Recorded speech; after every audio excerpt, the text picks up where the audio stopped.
One we've been waiting for. This is the one I told you to skip iPhone 8 for. This is the one that represents the future of Apple smartphones. This is iPhone 10.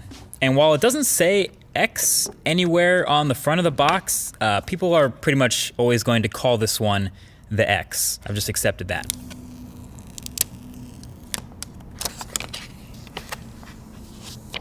So this is your first look at the unboxing experience, and spoiler, it's pretty much exactly the same as iPhone 8 was, and almost every other iPhone. Headphones, adapters, stickers, it's all in the box, but I guess it's a good thing there's no surprises here. And so you can see right here off the bat, it's a really shiny, chromy, reflective phone. This is the silver one, and you can see how shiny the sides are. The space gray one, though, is a bit more toned down. And so the only thing that was actually new during the setup of iPhone 10 is now you set up Face ID during first boot instead of the fingerprint Touch ID. But yeah, this is brand new, and it's been a couple weeks since we last saw this phone at that Apple event, so seeing it again for the second time is kind of a reminder of all the things that are new about this thing.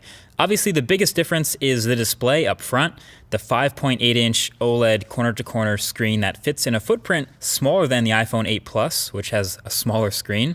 So naturally, pretty much all the focus is going to be on that, and the notch at the top, and how apps handle it, etc.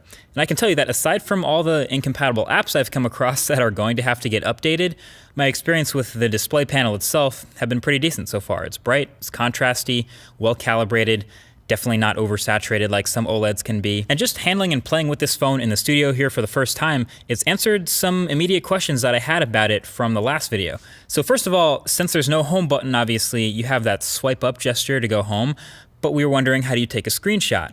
That is power and volume up. So that's the new screenshot combo for iPhone 10. And then since holding the power button now goes to Siri, how do you turn the phone off?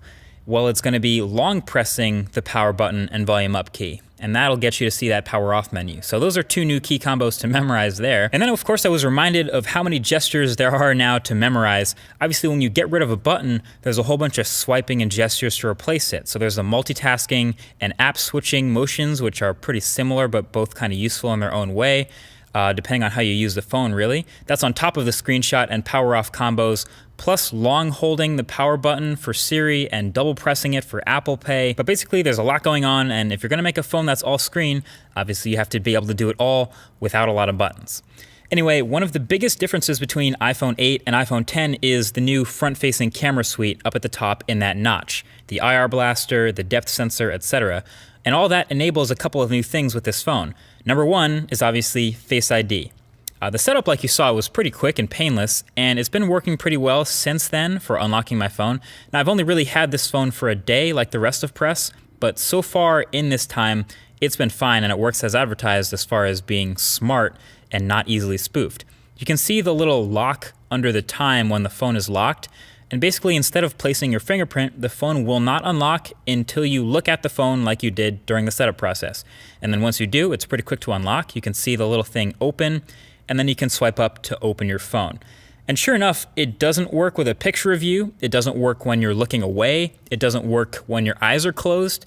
It just basically waits until it sees what it saw during that setup process, and then it's good to go. So no, your girl can't unlock your phone while you're asleep with your eyes closed, for those of you who are wondering that. I do have some further thoughts on this Face ID versus Touch ID though, so stay tuned for that in an upcoming video. And I do want to see if I can fool it with identical twins maybe, just out of curiosity. Anyway, with the new notch, you also get a new front-facing camera complete with selfie portrait mode. Messing around with it, it seems pretty average. Interestingly enough, that Pixel 2 that I've been testing seemed way more like confident with the front-facing camera portraits than the iPhone 10.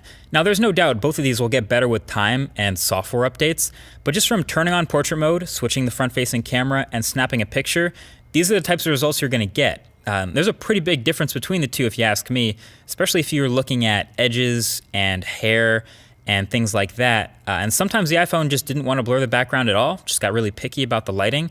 But that's something, again, we'll be testing a lot more for the full review of this phone. Oh yeah, and the new front-facing camera suite will get you Animojis. So yeah, you can see in these Animojis, the physics of things moving around is actually pretty on point.